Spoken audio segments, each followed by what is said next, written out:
Hello and welcome to How to Deal When the Shit Gets Real podcast. I'm Rietta, and today I'm joined by Jenn Morrison. So, Jenn, how do you deal when the shit gets real? Or just tell us a little bit about yourself.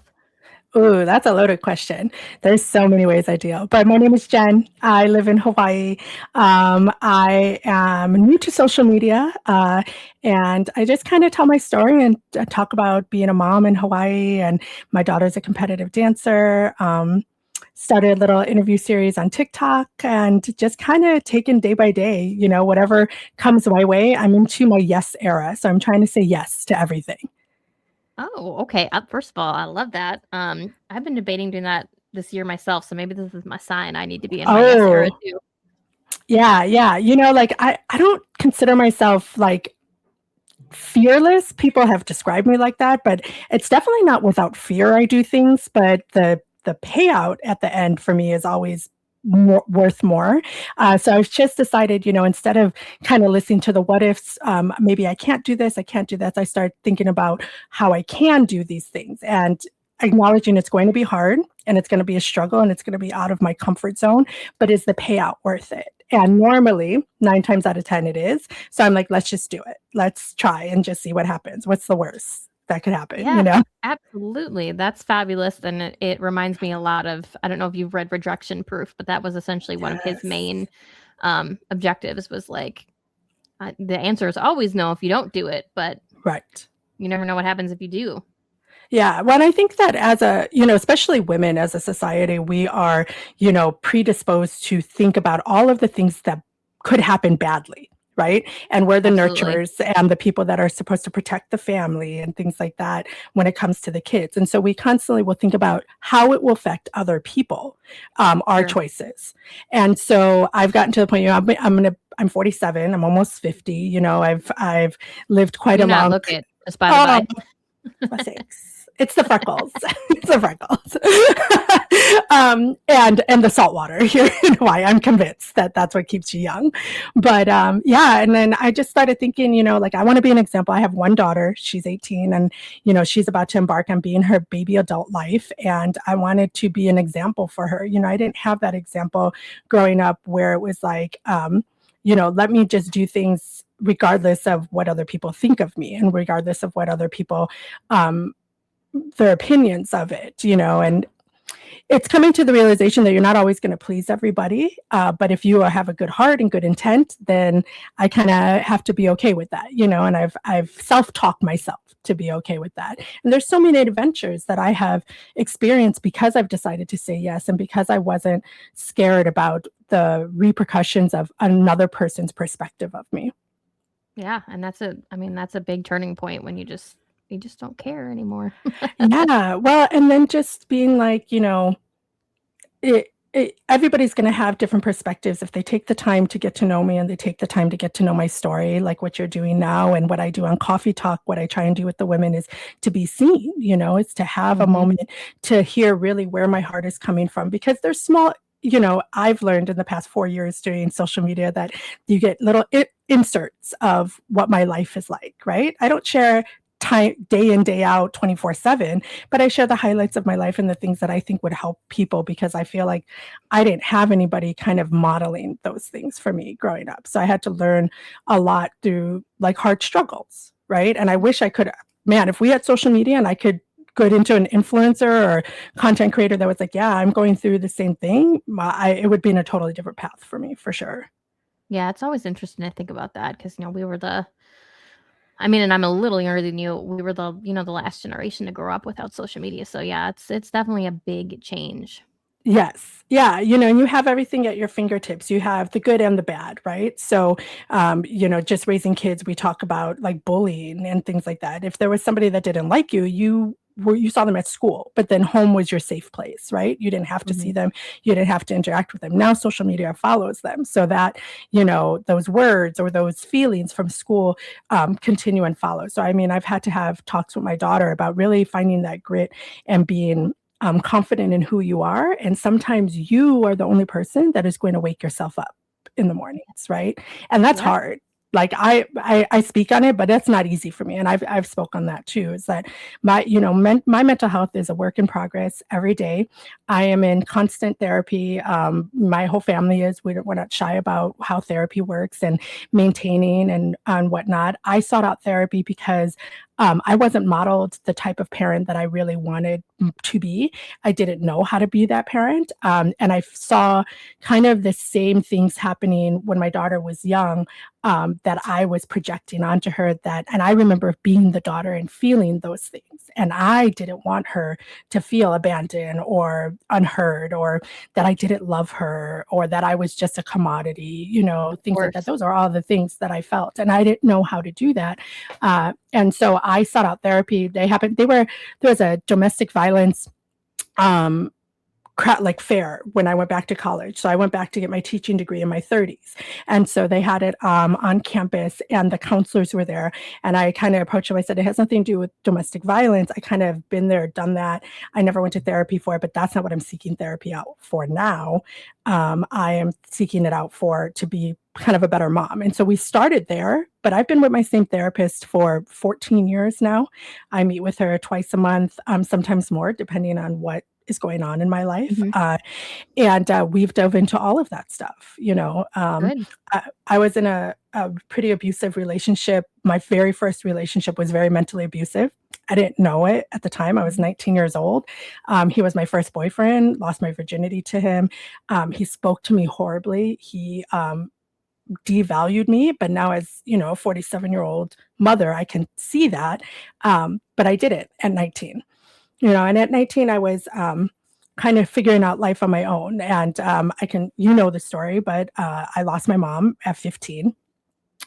She had a brain aneurysm. And then it just happened to be when she was in the hospital, and the timing of everything, my 15th birthday was spent at her funeral. And Mm. so from that point on, my father just kind of shut down everything. So my birthday is beginning of January 4th, which means that it's right after the holidays. It's right after Christmas. So around New Year's and the holidays is when she ended up going to the hospital. And then we ended up having to take her off life support because she never recovered.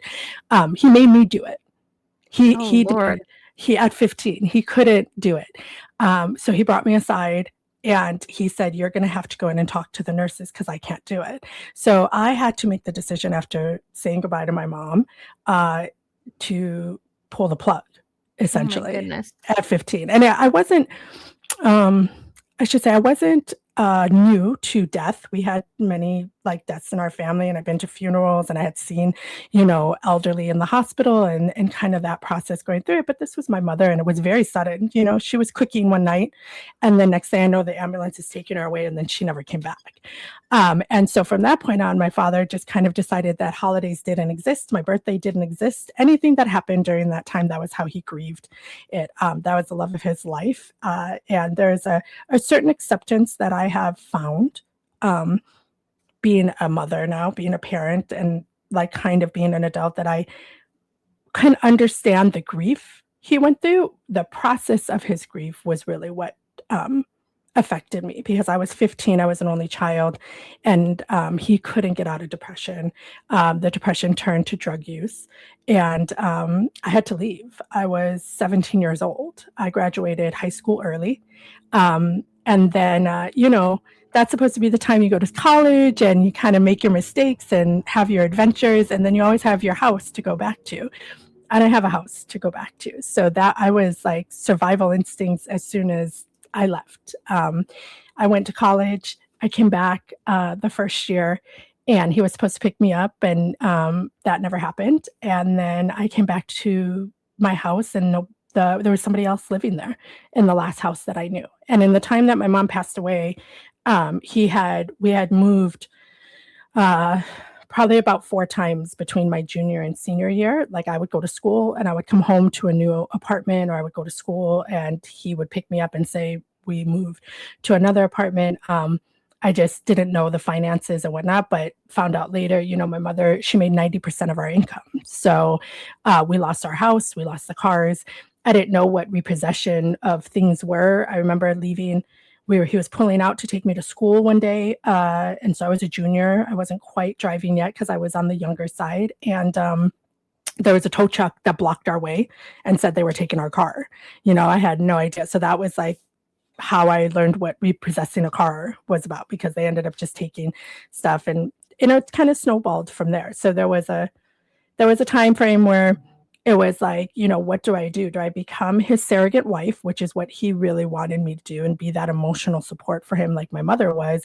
Or do I go off? And so I put myself into school. I was a straight A student. I got a full scholarship to University of San Francisco.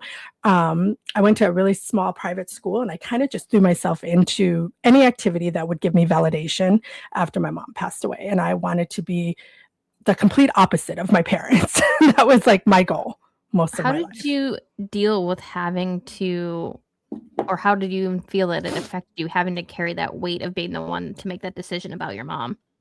Oh, man, I was angry. I I bet. was angry. Like, I carried a lot of anger.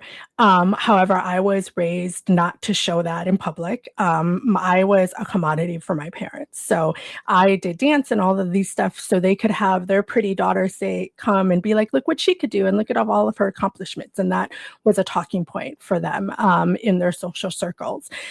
So when I had to make that decision, I was mad at him. I was really angry at her for leaving me.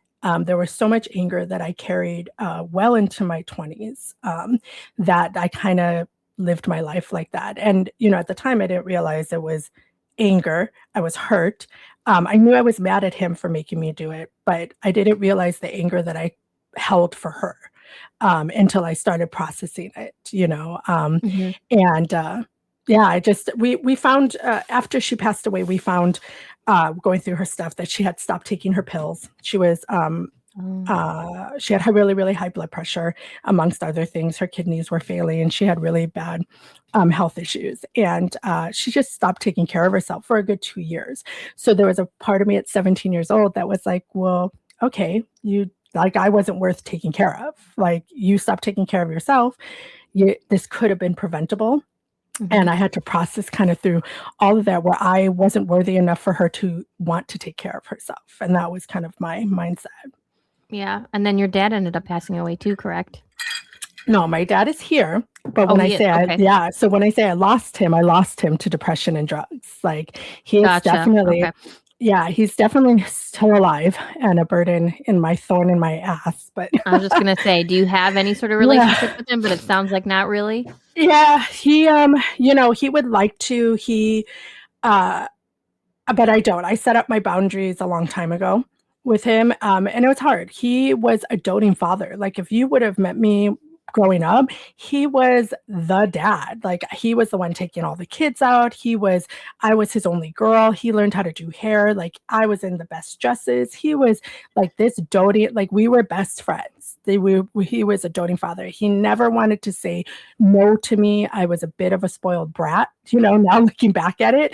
And I always say, I'll tell people, like, I wish my mother passed away and I experienced what I experienced? Absolutely not. I don't wish that pain onto anyone. But I know, and I can tell you with all of my heart, that I would not be this person that I am if I didn't experience that. I would be a very different person. The value of life and the value of the simple things and the value of just relationships, I didn't know that, because I was very spoiled. I mean, my parents were very well off. Um, I had nannies, I had maids, I was an only child. We traveled a lot. I just thought everybody went to Hawaii every summer. I remember I told my first college roommate, I was like, "What do you do? You've never been to Hawaii?" At 17 years old, and she tells me to this day, she is like, "Yeah, you were such a brat." I was like, "I didn't know. I didn't know. I was just." And I remember having the conversation with her and being like, "How have you never been to Hawaii? What do you do during the summer?" And she's like, "Not everybody can afford to travel, Jen." And that never dawned on me. Like, Mhm. and so, like, going to college and meeting many different walks of life, I was so thankful that I was exposed to people, and I had a caring heart, so I never thought I was better than anyone. I was just a product of my environment. And man, I look back and I was like, I would not have been my friend. Like I was just I was so selfish and so just very materialistic. And, but that's what I was taught. That's Yeah. how what was validated for me. Is your dad still battling with drugs and alcohol? He's not. So he's been sober for quite some time now. I want to say maybe 13 years, 14. Let's see, my daughter is, how old is Jazzy? Jazzy's 18. So he met her when she was, so 15 years. He's been sober 15 years. He went to kind of hit rock bottom. I was estranged from him when a lot of this was happening, and I had Jazzy. I was building my life with a newborn, and I was newly married. But my aunt, his sister, was the one who was kind of like my second mother. She was 19 when I was born, and she kind of always remembered the good parts of him, right? So she was always kind of finding him there. So he ended up being homeless. He ended up getting involved with some really terrible people that stole from him, and he lost everything. And they ended up finding him homeless in the bushes, her and his stepbrothers. And so I wasn't in contact with him at this time, but the story goes that they got him into rehab. He kind of took steps from there. She housed him for a little bit. When my daughter was 3, he reached out and wanted to meet her. And I was very skeptical. Understandably so. Yeah. So, because I haven't really talked to him, God, for at that point, it must have been like 4.5 years, 5 years that I hadn't really talked to him. And then I was on my healing journey, right? So I was doing the work. I wanted to be this good example for my daughter, that kind of stuff. And I knew what inviting him into my life meant for my daughter. And I wanted to protect her from that.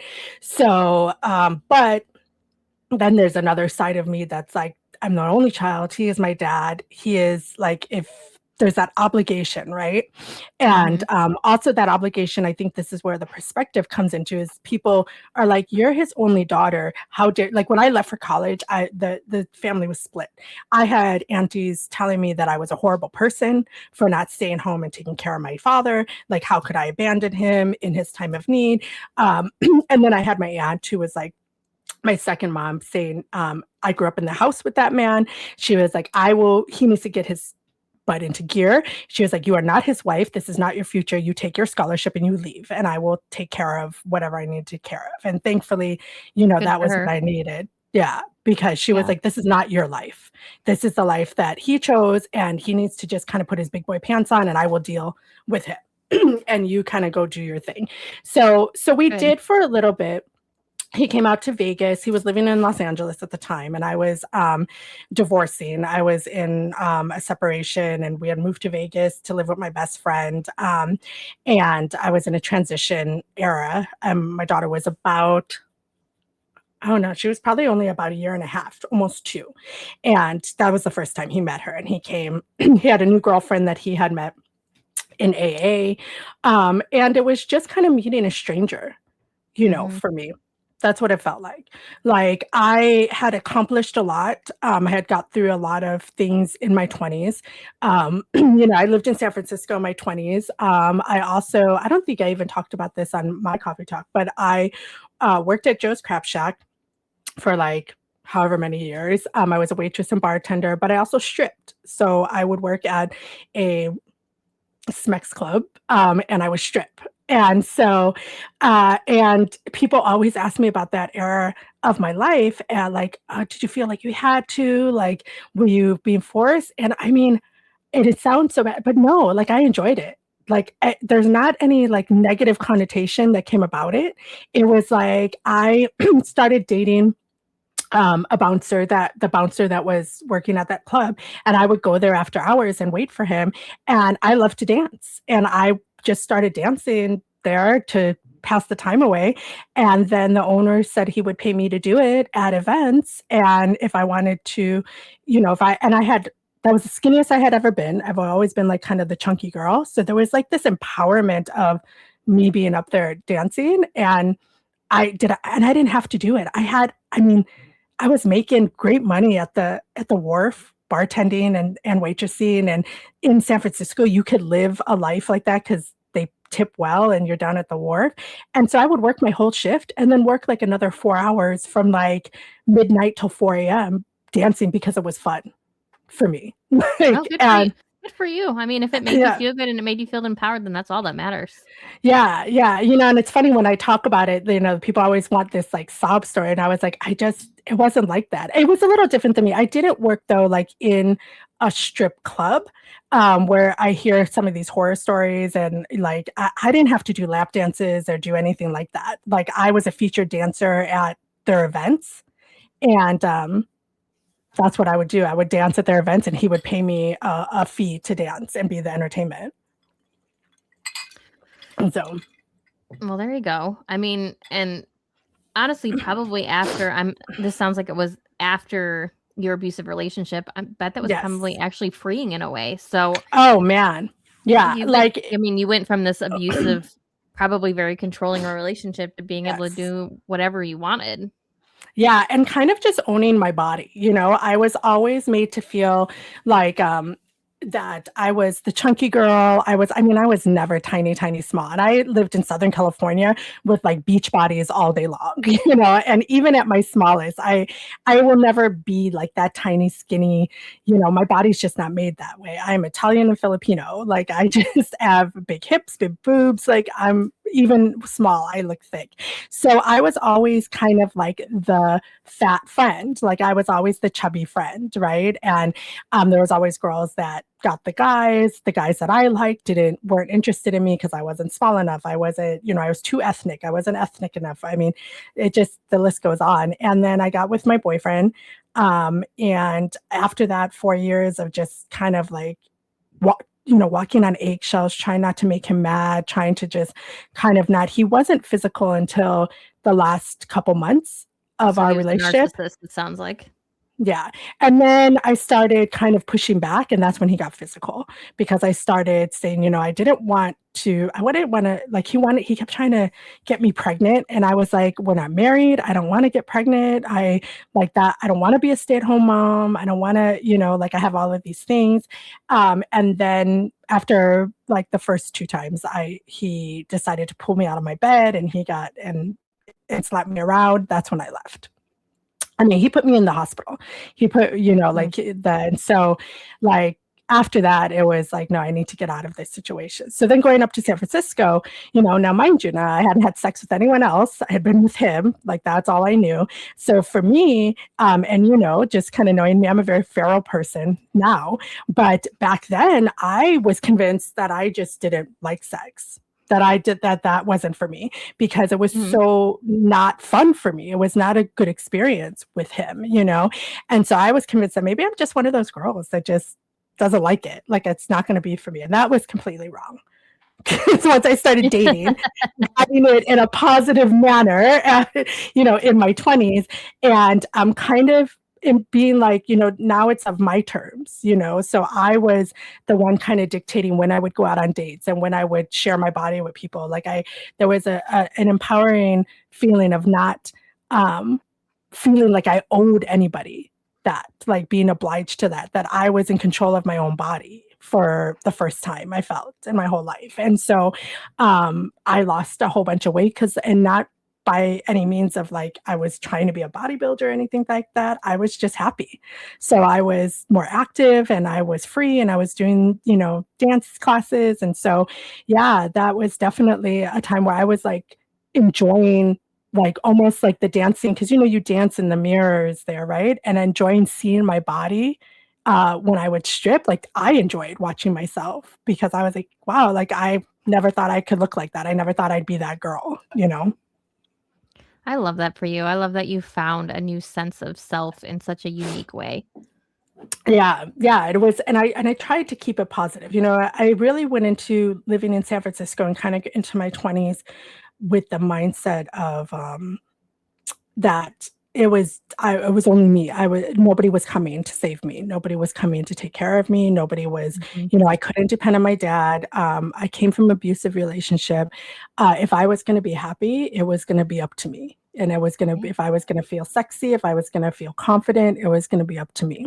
Yeah. And that's kind of just carried through adulthood. And I really believe that that's how I've gotten through some of like the really, really dark moments. Yeah. And that's kind of a perfect segue into the question that I had anyway. Of you had mentioned in your video that really struck with me that you never really felt like you had a home to go back to. How did you Yeah. change that for yourself? Wherever I was my home. So I got rid of the idea that, I grew up in a very Midwest, and still, I just went back home to my hometown.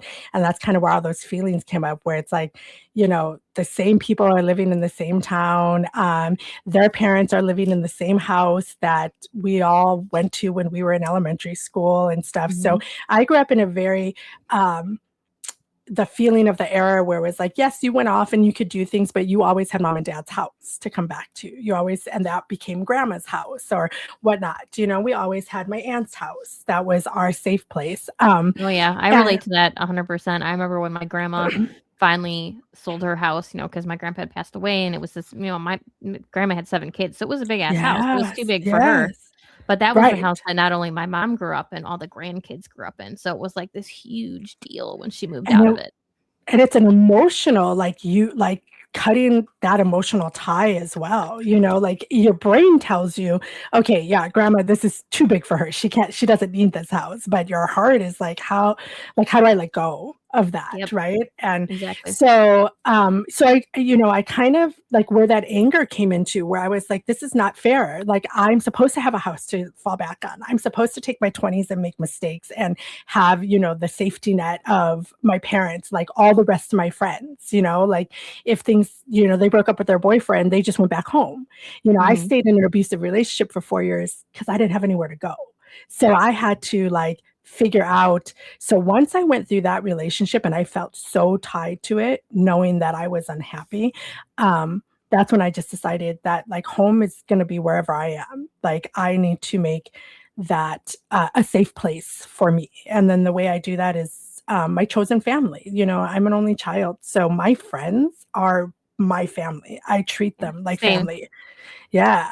I Yeah. value We have them so like much in family. common, Jen, it's wild. It's crazy. No, the more we talk, I mean, and people, I don't know if people know, but like she lived in Hawaii, we've walked I the live in same timeline. California. I'm from Yeah. Illinois. Like she's from Illinois. It's like one day we're gonna figure out where our path actually Oh, crosses. I'm very sure we're cousins, like once removed or something like Something. that.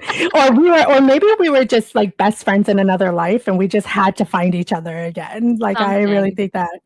Yeah, Yeah, but because I the didn't. more I talk to you is too, it's like it's such similarities. Yeah, because I didn't realize you were an only child. I'm an only child too, so I totally relate to you there.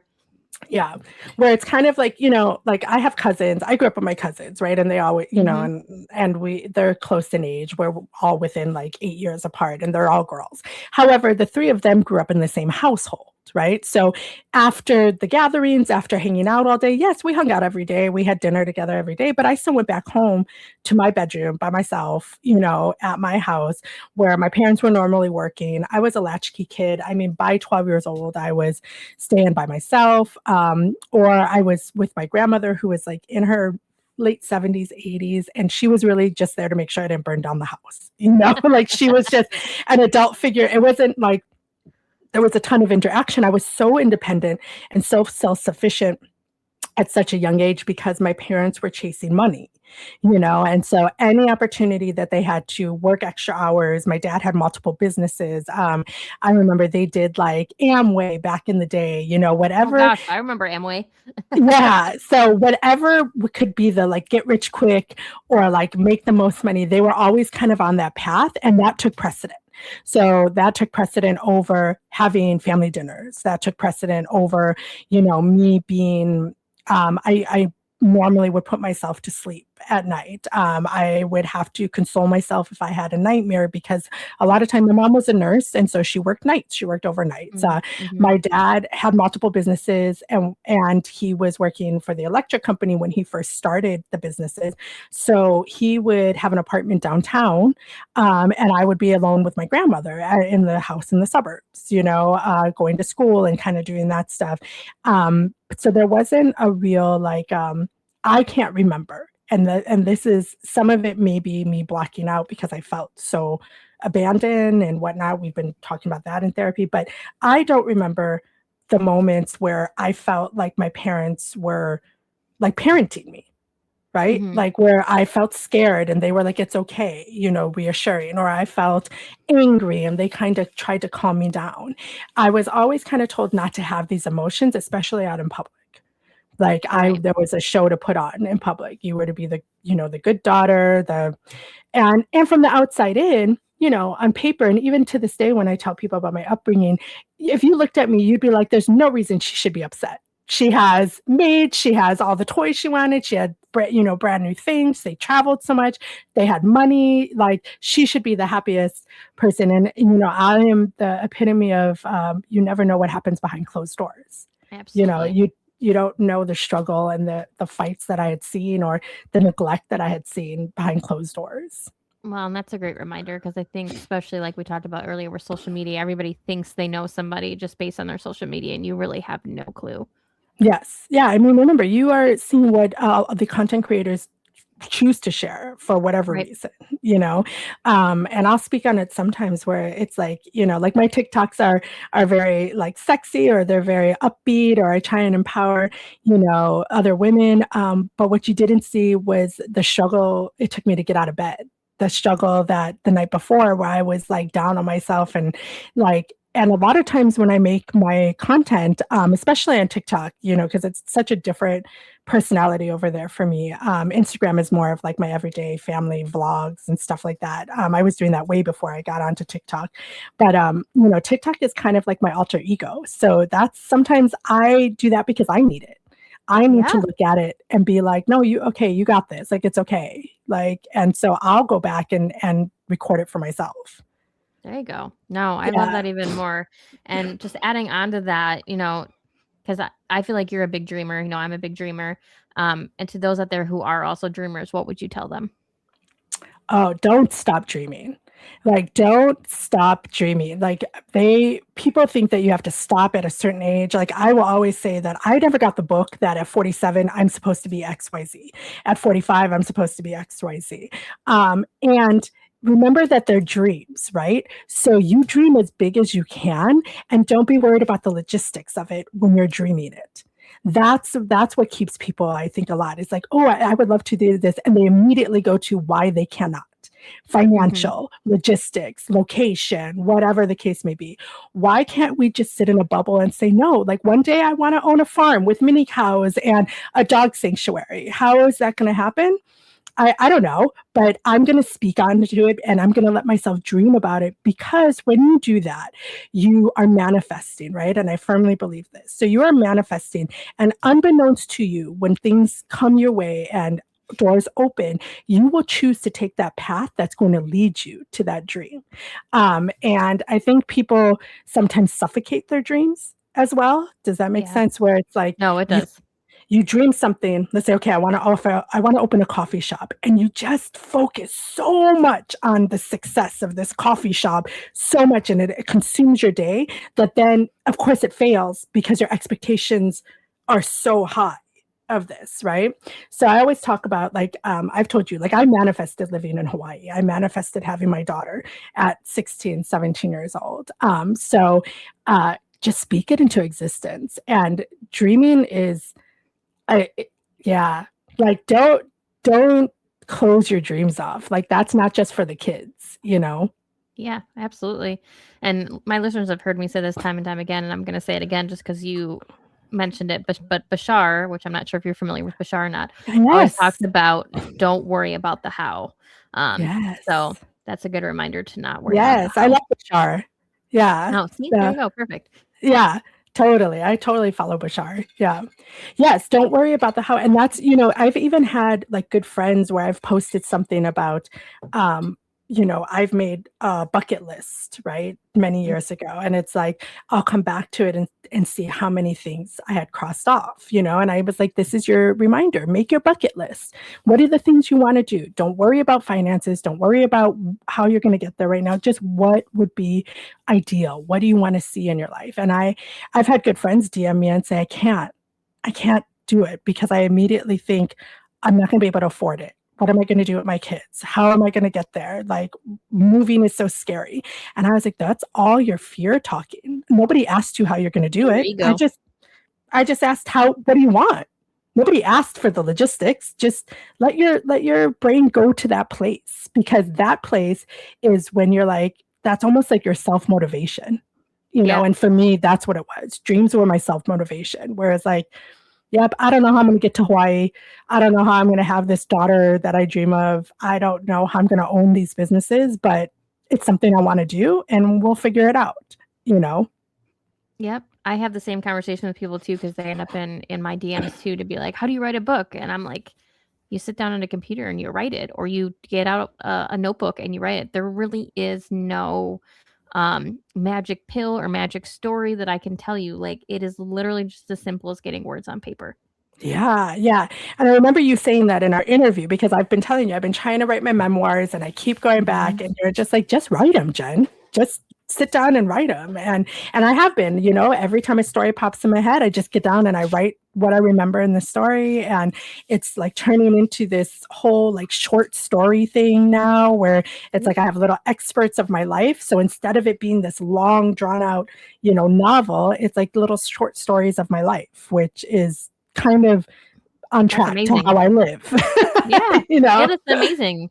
And I think I talked about this too in the interview with you, because I tell people it all the time. There's a book called Bird by Bird by Anne Lamott, Bird by and bird. she talks about shitty first drafts. And literally Mm-hmm. what she talks about is you can sit down and write 20 pages, and maybe 5 of those are total freaking crap, but you wouldn't have gotten the 10 good pages if you didn't write the 10 or the 5 crappy ones. Right. That's so true. And just doing it, just jumping in and kind of doing that. That's kind of like why I say why I'm in my yes era, like Yes. I've Love it. wanted to, have a TV series for a long time that, um, featured women that you normally wouldn't be seen. Like, not, they don't need to be celebrity style. Like you saw my coffee talk series, it's everyday people. And you don't have to be a content creator that has, millions of views. That's not who I want. I want to have a voice for people, and yeah, just kind of going in and saying yes and seeing what happens, That with yeah. also the acceptance. I think it is. There's, when I had my daughter, I learned something. I went to a postpartum yoga class. Okay. And I was like, because that's what you do when you have your kids, you go to postpartum yoga. Have I ever done yoga in my life? No. But I was like, everybody's doing it. So let me go. So I went to this yoga class and it was so out of my comfort zone. Like I had done cardio and things like that, but I'm not the yoga person. I do love the stretching now. But when I first arrived, there was women there that was their lifestyle. That was doing yoga and meditation and all of that was their lifestyle. They were very here, and I was very all over the place. Mhm. ADHD, very anxiety, had a new baby, and I was expressing in this mommy and me yoga class my worries and anxiety. And across the board, these women told me, "You have to surrender." And I was like, surrender Mhm. was a taboo word. Like, that was like, no, that's weak. Like, if you surrender, like, you're weak. And I was like, I don't understand. And so they explained to me, they were like, you're fighting a fight against what your life is right now. And she's like, so they would tell me, surrender is not a bad word. Surrender to what your reality is right now. Surrender to the fact that, yeah, she may take 2 to 3 hours to suckle, because I was having a hard time breastfeeding, right? And I'd be like, God, I got to get her breastfed, and then I have to go do this, and I got to get to work, and she won't eat in the time that I have to go to work. And they're like, and that's okay. Then she doesn't eat before you go to work, and you supplement or something like that. They're like, you have to surrender to those moments. And Mhm. that really resonated with me. And I will constantly tell people about it, because learning to surrender was very hard for me. Like surrender was like, no, you're so weak. Like you need to just kind of push through. And that's what I was taught. That's what I was Yeah. taught growing up, is that you I think don't a lot of have. us were taught that. Yeah, and in any shape or way or form, it's like, no, you push through the pain and you push through and you just shove everything down, and they're like, no, you surrender to what this is. And when I did that and I practiced that and I consciously was like, okay, I remember talking to Jazzy, she was a newborn, and I was just like, all right, listen, it's just me and you. We got to get through the night. Like, how are we going to do this tonight? Like, are we, and just surrendering to the fact that, okay, I'm probably not going to get that much sleep. I still got to go to work at 9 a.m. I'm going to be tired. That's just what my life is right now. So I'm going to surrender to those moments instead of trying to be this person I was before I had her. And it was so much easier to be a new mom and to accept like my faults, to accept my mistakes, and I constantly remind myself now is that I need to surrender to this and stop fighting what uphill battle, right? Yeah. Yeah, absolutely. And on that note, I think this is a great question. I'd love to hear your answer. What is one of the biggest things that you do for your mental health, whether it be daily, monthly, weekly, whatever? Yeah. So that's a great question, because that's part of my healing this year, is to actively put my mental health kind of on the forefront. I make sure that once a week, and this is going to sound so bougie because I live in Hawaii, but it's such a Hawaii thing, and I'm very sorry that people who can't do it. But I go to the beach once a week, and as easy as that sounds, remember, I'm not on vacation here. I live here. So, and it's expensive to live here, right? So I work multiple jobs. I have multiple businesses. Taking an hour to go to the beach with just me, like not my kids, not anyone else with me, not their dad, like just myself. There is a guilt that surrounds it for me, because it's like, how can I take that hour? Because, it's a 20-minute drive there, an hour at the beach, and a 20-minute drive back. So we're looking at 2 hours, right, of just me taking something for myself. Then there's also the anxiety of like all of the things I could have gotten done in that hour instead of just sitting at the beach, right? All of the homework I could have got done, all of the laundry I could have gotten done.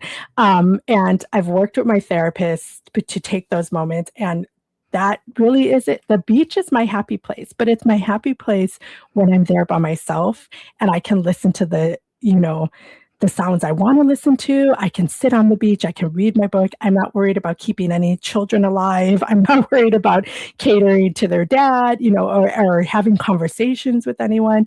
And I've actively had to try and take that moment. So every Wednesday or Sunday, I take a moment and I go to the beach, and I still to this day have to like remind myself to be guilt-free of it. Like, okay, the kids are taken care of. They're with their big sister. It's fine. I can take an hour. The laundry can wait. The dishes can wait. But I actively have to like say those things out loud as I'm driving to the beach. And then when I get there, I'm so rejuvenated. Sometimes I don't even have to stay the hour. Like I just needed that quiet moment. And so that's what it is. It started as like taking an hour for myself a week. And then it became, where do you want that hour to be? Because sometimes I was like, oh, I'll just take an hour and read, but I'm in my house and my kids are bothering me, and they need food, they need this, or the dog needs that. So it's not really an hour to myself, Right.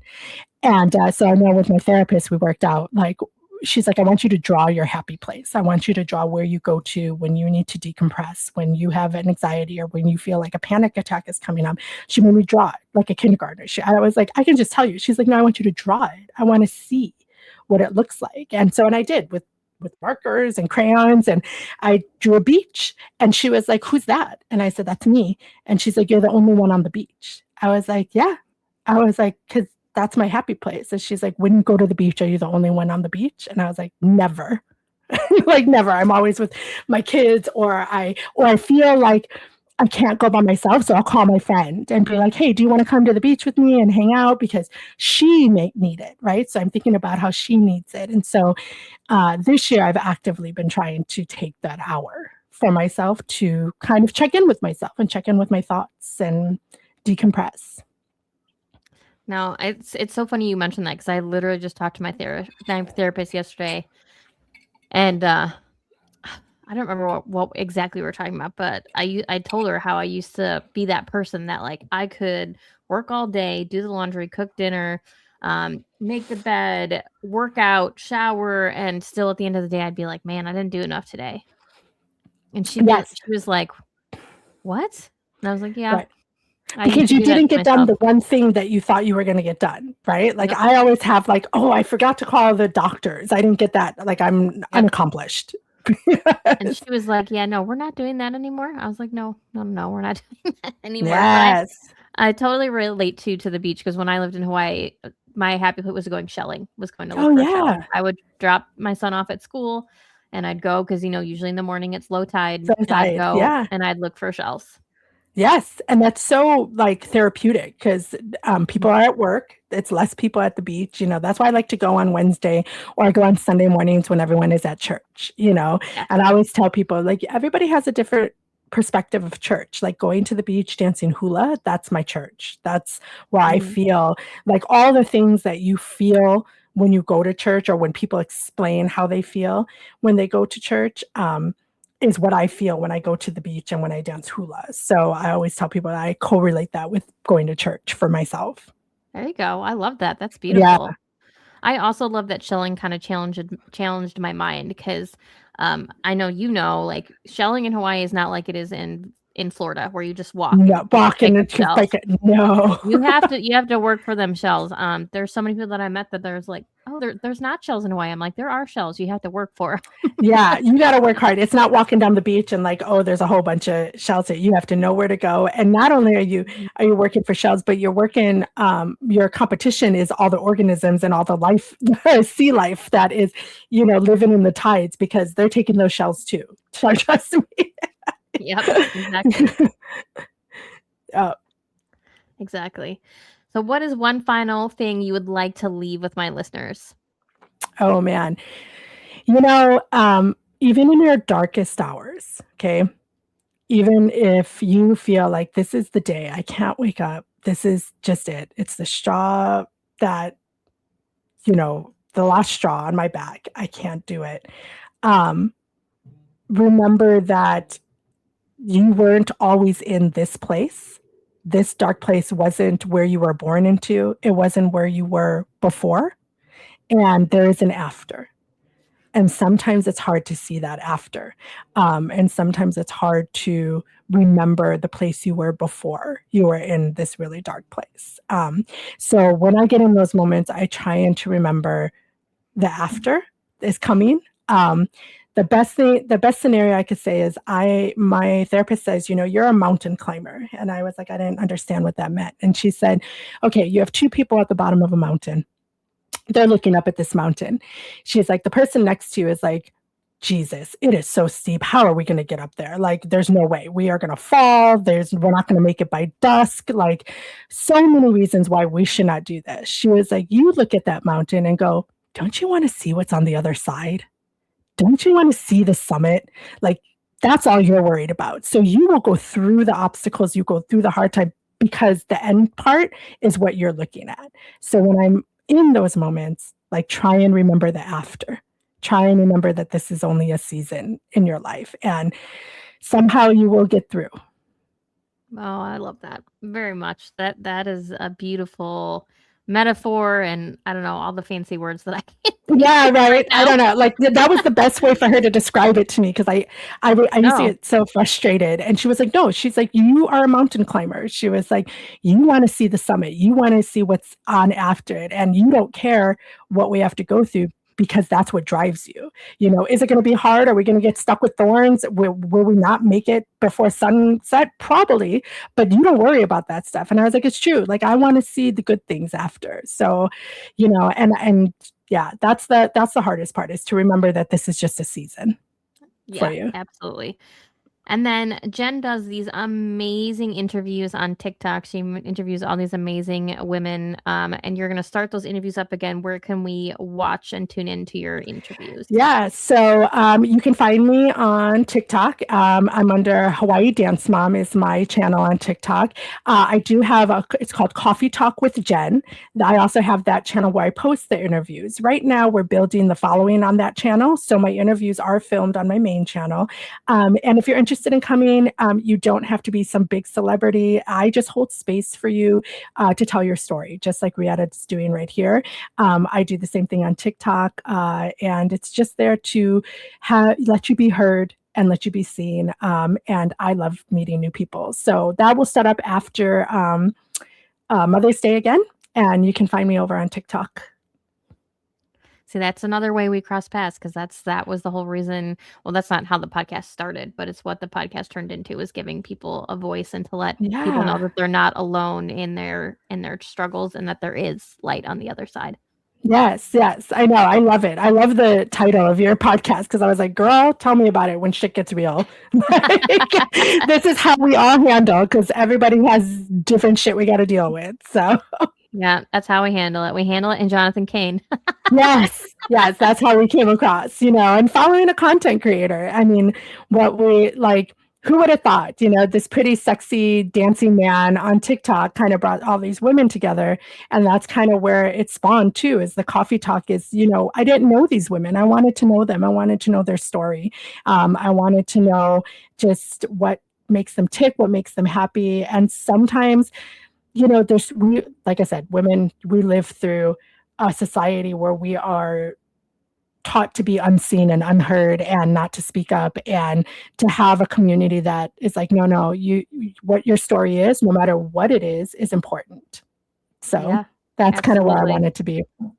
Yeah, it is kind of crazy how that, like, out of all the times that our paths somehow cross, that's the one where we touch it. Like, yeah, it was so funny. I know. She DM'd me. We found each other in the comments following Jonathan Cain, and then she DM'd me and was like, "I know you," and I was like, "Okay," and she was like, "No, like I know you." She was so cute. She's like, thank you for not thinking I'm weird. I said, no, but you look very familiar too. And I thought maybe it was just from seeing your TikToks, and, I followed your books and stuff. And then we started talking, and I was like, oh girl, we lived in California at the same time. We lived in Hawaii at the same time. And Hawaii is a small community. So, very small community. Yeah. And I'm very active in the community. So I'm sure we are convinced we had a conversation somewhere at a fair, at Target or something. We had met somewhere. Yeah, but I mean, you never know when you message somebody going, I think I know you. how they're gonna be like, you're a creep. Yeah, they're like, really? Do you? And where's my TRO at this point? I was so funny. But you did. That's why I always kept coming back to your channel, because I was like, God, where have I seen her before? And then I kept thinking maybe you were an author in Hawaii, and I came to one of your book signings. So I was like kind of sifting through that, and I was like, no, that's not it. And when you said you lived in Hawaii, I was like, and the years that you lived here, I was like, okay, I was very active in the community. I was in school, I was teaching. So I definitely, we cross paths somewhere. One of these days we'll figure it out. Yeah, someone we know is going to be like, you guys knew each other this way. And we'll be like, oh yeah, that's right. We're going to be like 70 years old, like rocking back and forth on the porch and finally going, wait a minute, I know where I met you the first time. That's really hilarious. Oh my goodness. Well, thank you so much for being here, Jen. It was a pleasure. Thank you so much for having me and asking me. I mean, this was such an honor to be here with you. You inspire me so much. And I love just watching you grow as an author, and you grow through social media. So I'm so glad we can connect like this as well. Yeah. So thank you. The feeling is very mutual. So I appreciate it, sis. Thanks, hon. And this is How to Deal When the Shit Gets Real, guys. I will see you all next episode.